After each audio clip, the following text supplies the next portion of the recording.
Mama's Baby, Papa's Maybe, an American grammar book.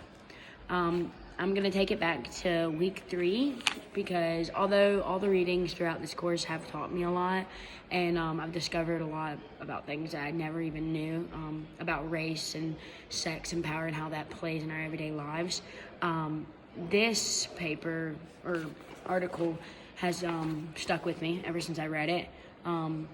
It was really hard and dense. However, it's taught me a lot about the history of enslavement and how that has left an everlasting effect on just African Americans in general today.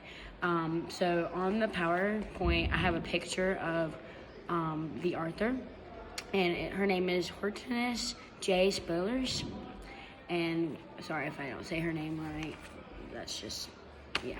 She's an American literacy critic along with a Black feminist scholar. She's extremely credible and really dives into this deep topic and helps me understand it.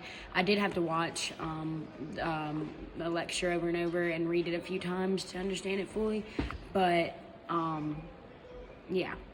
So this reading, it really revolves around the word captive.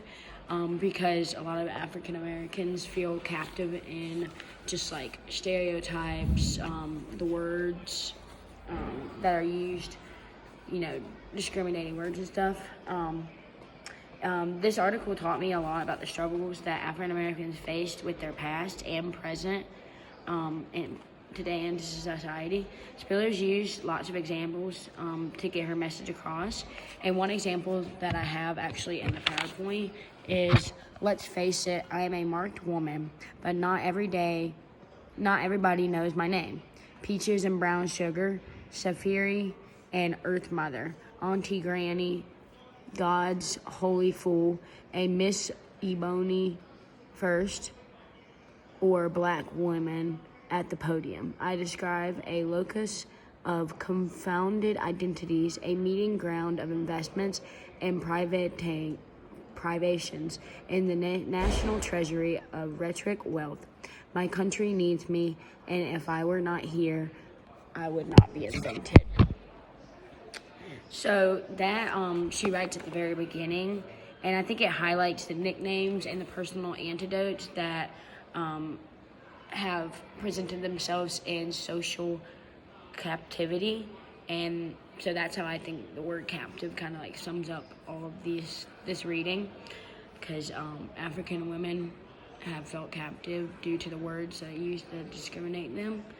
And yeah, so also another thing that this reading explains is the ideas of family structure. It talks about how a man's not in the family and stuff like that, and I think that has really negatively affected the social norms and genders of African American women.